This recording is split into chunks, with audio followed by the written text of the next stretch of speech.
Hoje é quarta-feira, dia 21, e esse é o nosso primeiro editorial do dia. Parece que o clima no Supremo Tribunal Federal já não está tão harmônico como era antes. Algumas tensões começam a ser vistas. Há poucos dias atrás, o clima de tensão foi entre o Moraes e o André Mendonça. Teve um clima quente ali. Agora também, o jornal Metrópole soltou uma matéria dizendo que o Flávio Dino e o Alexandre de Moraes começam numa briga de egos em busca de protagonismo. Agora, a bola da vez foi a ministra Carmen Lúcia, que se incomodou muito com uma fala do ministro Flávio Dino. E o clima ficou tenso ali dentro do STF. Eu vou mostrar essa filmagem aqui para vocês. Outro ponto que a gente precisa falar também aqui no nosso editorial é de uma atuação militar dos Estados Unidos bem debaixo do nariz do Lula e que envolve a Venezuela também. Pois é, não sei se você está sabendo, o Mauro Vieira, que é o embaixador do Brasil, o assuntos diplomáticos do Brasil, né, que é o ministro das Relações Exteriores, ele esteve lá no Congresso Nacional, teve que prestar depoimento. E aí foi questionado sobre uma ação militar que o Donald Trump fez. Interfere diretamente, inclusive, né, sobre a soberania do Brasil. Pois é, parece que ele gaguejou na hora de responder.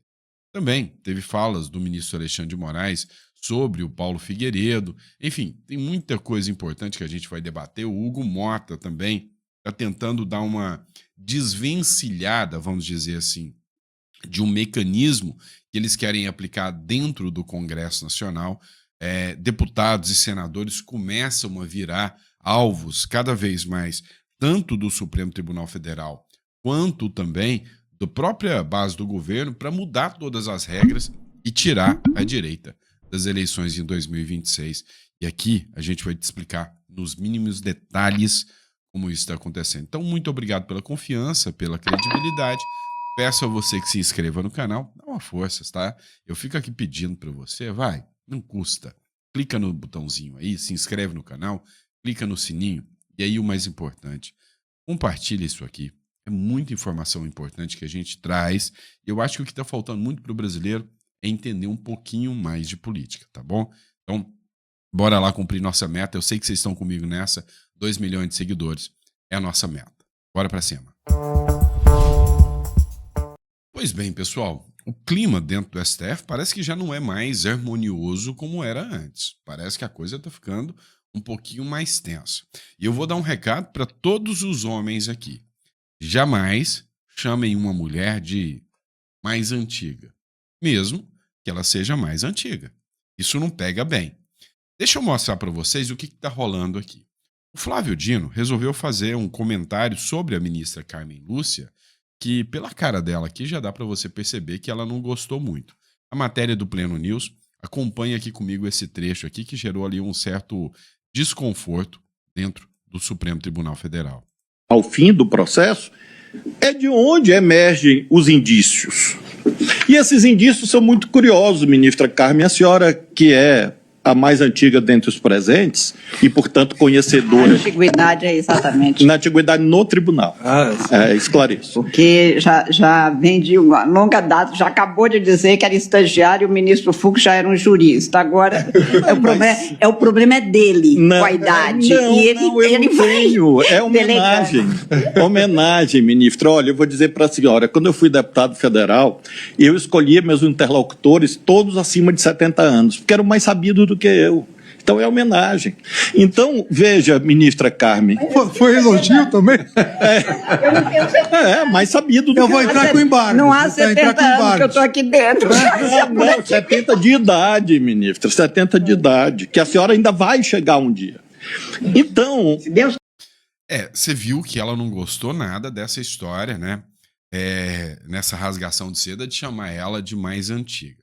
Mas por que eu coloquei esse assunto aqui? A gente precisa debater exclusivamente esse assunto.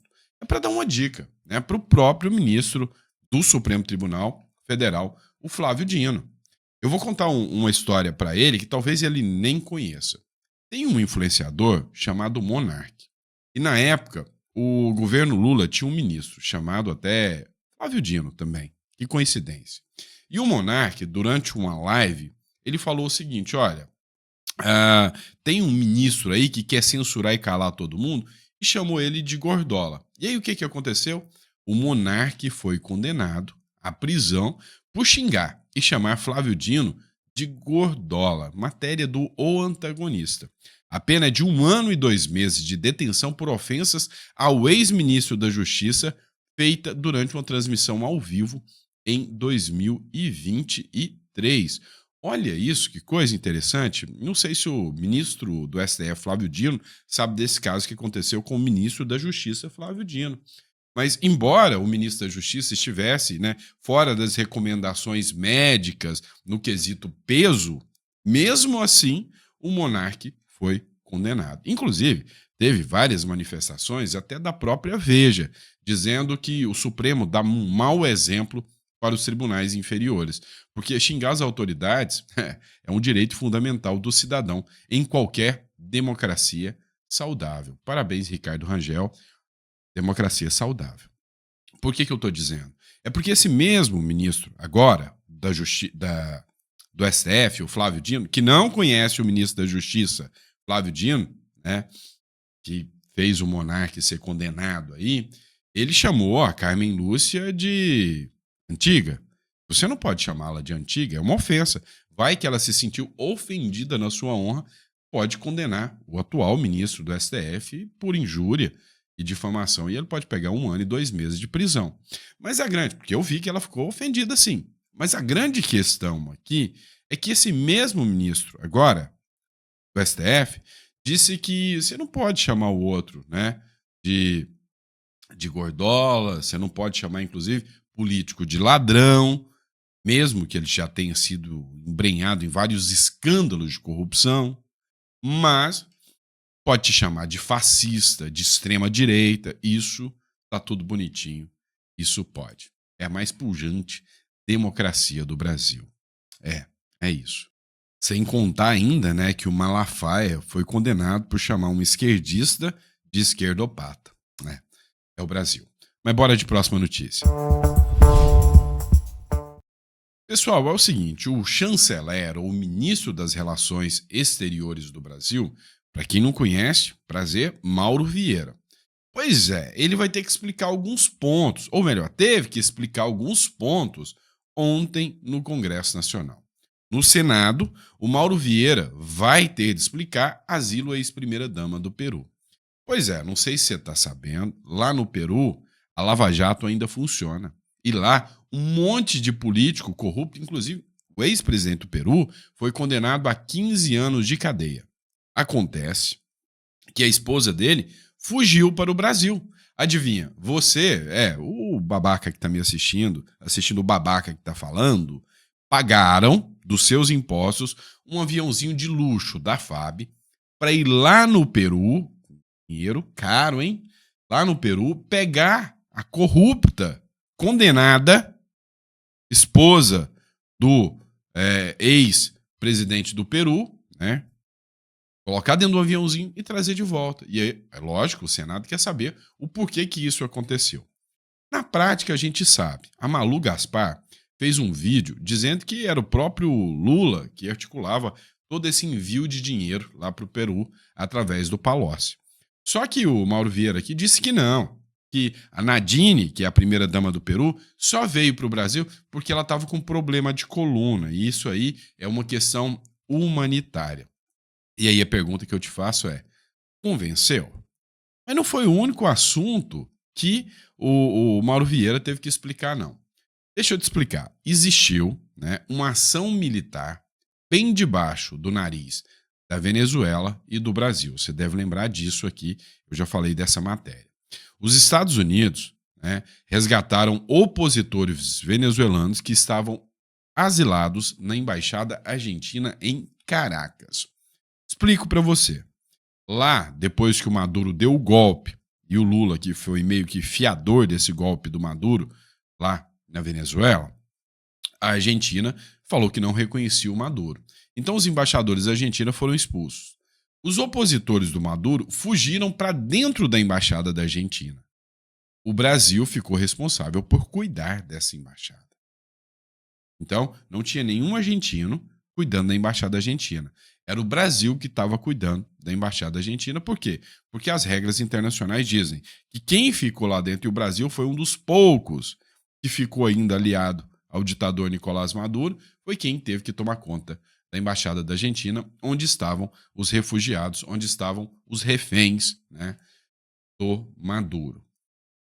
O governo dos Estados Unidos criou uma mega operação que levou alguns meses, onde eles pegaram agentes que falavam espanhol perfeito, que tinham características de venezuelanos, preferencialmente descendentes de venezuelanos, agentes, né, das forças especiais dos Estados Unidos, infiltraram essas pessoas dentro da Venezuela e, na hora H, vral, foram lá, pegaram os opositores do Maduro que estavam reféns dentro da embaixada argentina, colocaram dentro de um barco, levaram até uma ilha, dessa ilha pegaram um avião e tchau.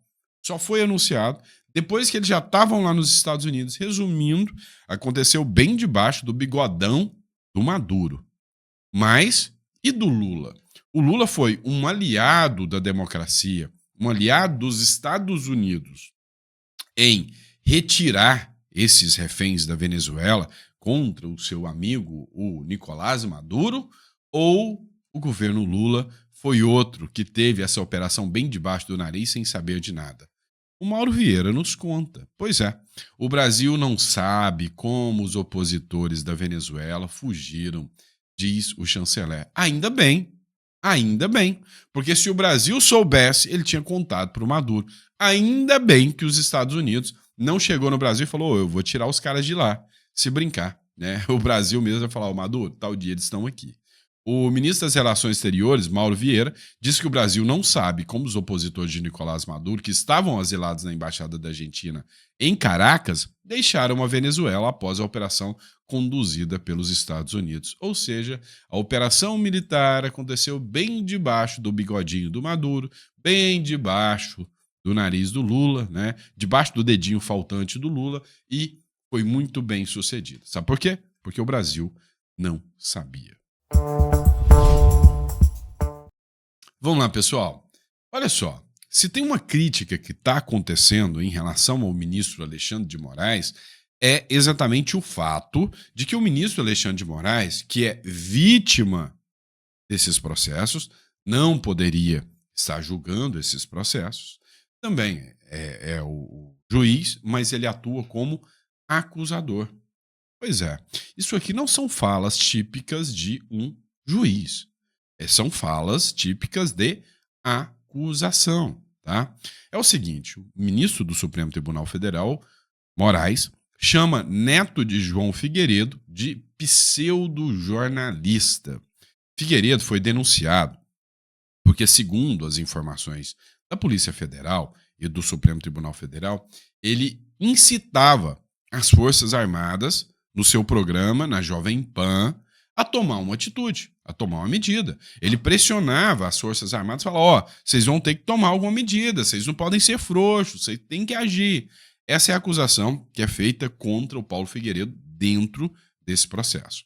Lembrando que o Paulo Figueiredo está asilado nos Estados Unidos e que ele não recebeu intimação oficial desse processo. Pode ser o primeiro réu desse caso, dos atos do 8 de janeiro, que pode responder o processo, né, a revelia. A revelia é quando não se apresenta para fazer defesa. Ele já se manifestou dizendo que o Moraes sabe o endereço, tanto é que ele acabou de ser citado pela Justiça do Rio numa ação que ele deve imposto, porque ela saiu do Brasil, né, o imóvel dele ficou, e aí a Justiça do Rio está cobrando impostos dele, o IPTU. E acharam ele lá nos Estados Unidos. E o Moraes não consegue encontrar. Olha o que o Moraes falou aqui, ó. Abre aspas, né? Vou até colocar na tela para vocês. Se normalizou que um pseudo-jornalista, isso aqui já é caso, inclusive, até de danos morais, né?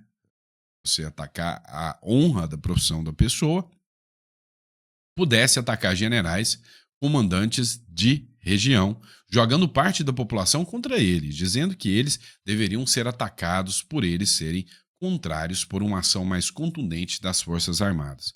Mais contundente no quê? quem vazou a carta aos comandantes, a carta golpista. O denunciado do núcleo 5 de desinformação também está com pedido de prisão preventiva decretada, né? E aí tem mais uma fala aqui do ministro Alexandre de Moraes, né, que ele fala assim, ó, atenta contra a democracia do Brasil sem ter coragem de viver no Brasil. Paulo Renato Oliveira Figueiredo Filho, que não, verdade, só tem influência nas Forças Armadas porque é neto do último presidente durante o tempo de golpe militar, o presidente João Batista Figueiredo. E aí, muita gente anunciou que essa forma de agir do ministro Alexandre de Moraes tem cara, tem jeito, tem cheiro de acusação. E o ministro Alexandre de Moraes, embora ninguém avisou para ele, não pode ser vítima, não pode ser também o juiz, a acusação. Ele não pode atuar em todas essas instâncias num tribunal que não deveria ter competência para estar julgando esse caso, nas palavras do eminente ministro do Supremo Tribunal Federal, Marco Aurélio de Mello. Tá bom? E aí, qual o seu posicionamento? Deixa no comentário. Moraes está atuando como acusador ou como juiz imparcial? O comentário é seu. Vamos lá, pessoal. Daquelas matérias, né, que a gente é obrigado a falar para poder mostrar que o Brasil realmente vai de mal a pior. Matéria da Grande Angular, lá da Lília Tarran e da Isadora Teixeira, do jornal Metrópolis. Um deputado quer proibir atendimento a bebê reborn em hospitais do Distrito Federal. A proposta determina que a pessoa que procurar atendimento médico para bebê reborn deverá ser encaminhada para psicólogo e psiquiatra. Pois é, meu amigo, você deve estar sabendo da história, né? Aí dos bebês reborns, que são bichinhos, bonecos, né? De silicone. São perfeitos, né? Assim, do ponto de vista de aparência, né? São iguaizinhos a bebês de verdade. Tanto é que há uma história, não sei se isso é mito ou se é verdade, de que os bebês reborns, eles têm as veias, né? São as imperfeições que criam uma perfeição do bebê reborn, sabe? São as veias, as ruguinhas, tudo isso que cria ali a aparência idêntica a um bebê de verdade. E aí, a história é que dizem que aquilo é pintado à mão, tamanha perfeição. E aí, por ser tão parecido, tá havendo uma loucura coletiva. Tem gente querendo pegar banco preferencial, né, do ônibus, falando que aquilo é uma criança de verdade. Aí eu já não sei se é estelionato ou se é doideira mesmo, né? Tem gente que leva esses bebês, ficam horas na fila para tentar atendimento ao bebê, porque acha que o bebê tá mais quentinho, pode ser que o bebê tá com febre. A loucura chegou a esse nível. E aí, esse deputado, né, que foi apresentado na Câmara Legislativa do Distrito Federal, quer que quem, né, segundo esse projeto de lei, constitui infração administrativa o atendimento como se criança fosse a boneca do tipo bebê reborn por profissional de saúde em utilidade pública. Ou seja, o profissional que atender vai ser punido e ainda pode ser advertido com multa de até 10 mil cruzeiros, 10 mil reais, né? E aí, cara, assim, a pessoa que tiver com um bebê reborn, além de tudo, ela também vai ser encaminhada para tratamento psicológico, né? Sabe qual que é o meu ponto de vista sobre esse bebê reborn, né? Esse bebê reborn, na minha visão, pode ser caracterizado como o PT, né? Custa caro, não serve para nada e só maluco que anda entrando nessa doideira. E aí, o que você acha? Pois é, pessoal. Outro ponto interessante aqui são os ataques que o Congresso e Supremo Tribunal Federal fazem sobre o rito eleitoral já mirando 2026. O que está acontecendo? Tem uma decisão do Supremo Tribunal Federal que visa mudar as regras do jogo dentro das eleições já agora, né? E 2026, que é o seguinte, tem essa outra notícia aqui, ó. Mota solicita ao STF que regra de sobras eleitorais valham só em 2026. O que são as regras, as sobras eleitorais? As sobras eleitorais é porque é o seguinte, você tem um partido e esse partido tem que conseguir um quociente eleitoral. Então, por exemplo, é 30 mil votos para uma cadeira. Aí conseguiu 35 mil votos. Sobrou 5 mil votos. Esse voto vai para quem?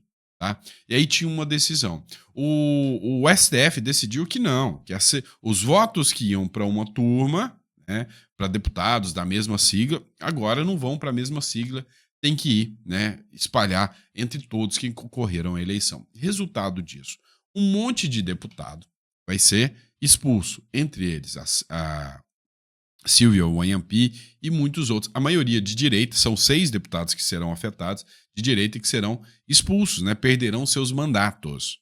O que aconteceu? O Hugo Mota, e aqui tem que dar parabéns para ele, porque está certo o Hugo Mota, ele fez um pedido ao Supremo Tribunal Federal, argumentou que a mudança pode provocar instabilidade legislativa e política e não se justifica arrancar esses deputados de direita agora para colocar um monte de esquerdista, usando essa regra das sobras eleitorais. Então, o que tem que fazer? Que essa regra só valha para as eleições de 2026 adiante e que não mexa em ninguém que já está com seu mandato. Outro avanço que vem agora, com medo, né, do governo, é mudar, né, a forma que se elege os senadores. Por quê? O foco da direita, o foco da oposição é eleger senadores no ano que vem. E aí tem um monte de estado que a gente sabe que vai entrar 2 senadores de direita. Tamanho é a rejeição da esquerda no Brasil. Goiás, Santa Catarina, Paraná. São estados que facilmente elegerão pessoas de direita, 2 senadores. O que o Randolfo Rodrigues quer, com medo de perder, o governo quer mudar as regras de eleição de senadores. É que você não possa escolher mais quem é o senador que você quer votar. Você vai votar no um e o segundo, né, é o que tiver mais votos entre os demais. E é esquisito isso aí. Você tem que ter o direito de escolha. Por quê? Porque aí vai acontecer o seguinte, eu tenho 2 candidatos a senador da direita. Esses 2 vão concorrer ali. Na visão do Randolph, pode ser que né, nessa divisão de votos, divida votos com o outro e que o segundo colocado sempre vai ser um cara da esquerda. É igual a eleição para presidente, né? Sempre é direita, esquerda, direita. E aí eles querem mudar a regra do jogo no meio do caminho. Mudar a regra do jogo no meio do jogo é feio demais, né? É desespero, é sinal de desespero. Pois é, pessoal. Outra matéria que a gente precisa tratar, eu acredito que você vai até estranhar um pouquinho, é o caso do Sérgio Narras, tá? E aí, talvez você nem saiba quem é o Sérgio Narras, o que isso tem a ver com política. Senta que lá vem história, calma bebê que eu vou te explicar. Calma aí, tá? O Sérgio Narras é um cara, um empresário, que em 2000 ou 2002, se eu não me engano, né? Deixa eu até ver aqui qual foi a data, tá? 2002. Só para constar para vocês, em 2002, o sujeito traiu a esposa dele. Traiu a esposa. Só isso que ele fez. Traiu a esposa. E aí ele ficou com medo de que a esposa, depois de descobrir a traição, quisesse se separar dele. O que aconteceu? A questão mais óbvia do mundo, né? Ora, vai separar, vai levar metade dos meus bens. O que o sujeito fez?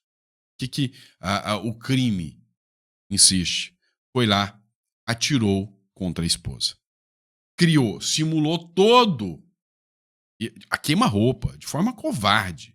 Simulou toda uma estrutura, colocou ela dentro do guarda-roupa e simulou que ela tinha atirado contra ela mesma. E começou essa investigação.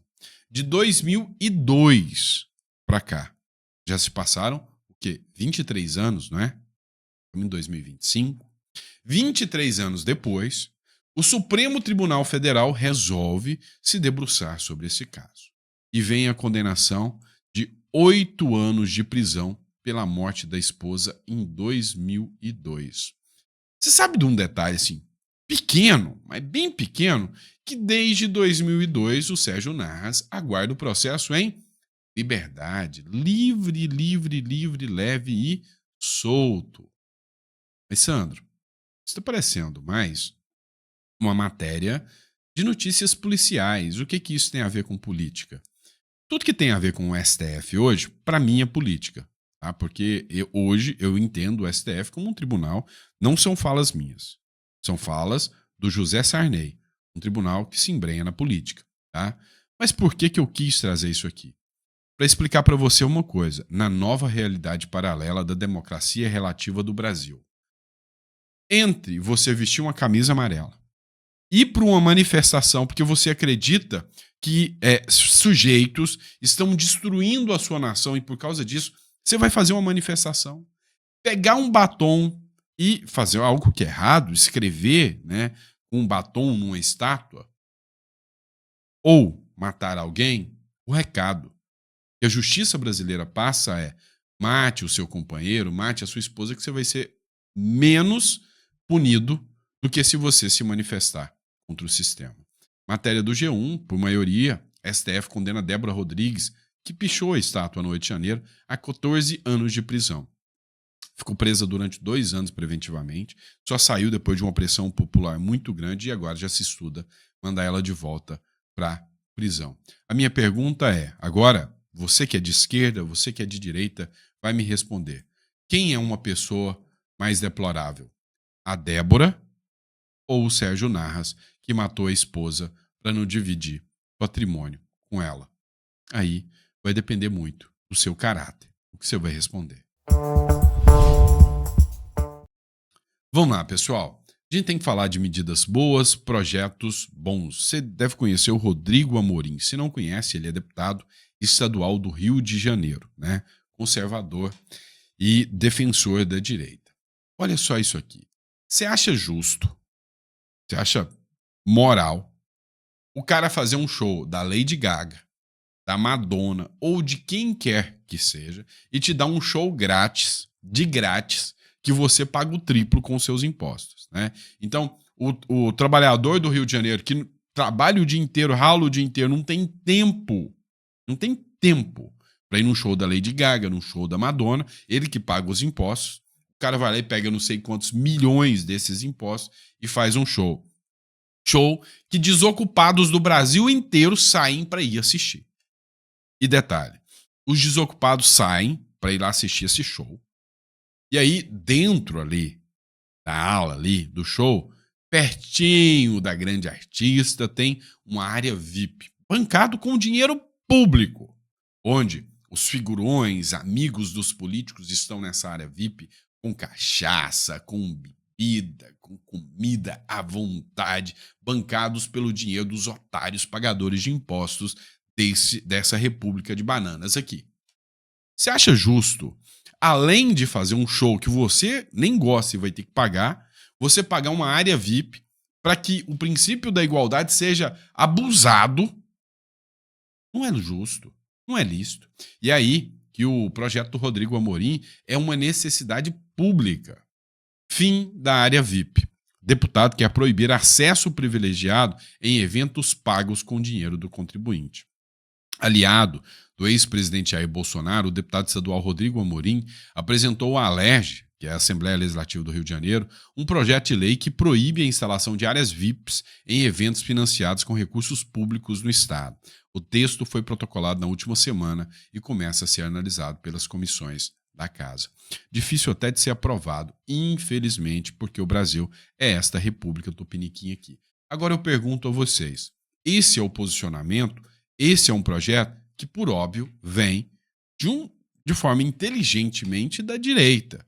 Deu para vocês entenderem por que a esquerda, por que o sistema não gosta de quem é de direita?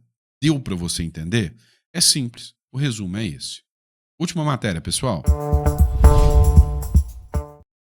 É o seguinte, a gente começa a perceber que o governo Lula está perdendo o fio da meada. A mídia já começa a bater sem dó. Dá uma olhada nessa matéria do Estadão. O Lula 3 consolida um governo mais petista do que nunca. Isso é ofensa, viu? E ofensa das graves. Chamar um governo de petista é ofensa das brabas, tá?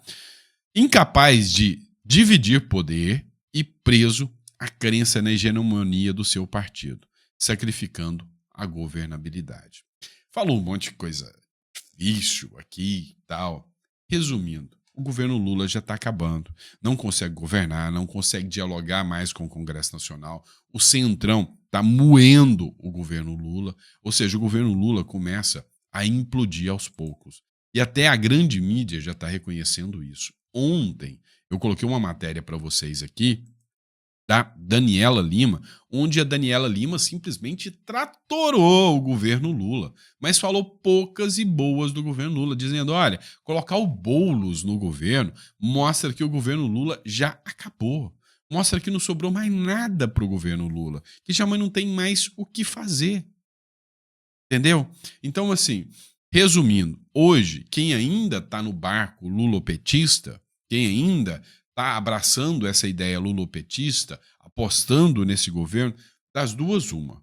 Ou quer perder, ou sabe de alguma coisa não tão democrática que possa acontecer num futuro não tão distante. E aí, essa é a preocupação que eu tenho aqui na República Tupiniquim. Tá bom? E é isso, pessoal. Espero que vocês tenham gostado do nosso editorial. Nosso abraço gigantesco para você e para todos os seus familiares. Daqui a pouquinho a gente tá de volta, então põe água no feijão que o Goianinha aqui volta com gripe, mas volta. Vocês estão vendo que eu tô aqui me segurando aqui para não dar um espirro aqui, né? Porque eu tô bem gripado. Mas não é isso que vai me parar. Nós somos imparáveis, tá bom? Abraço, pessoal. Até o próximo editorial.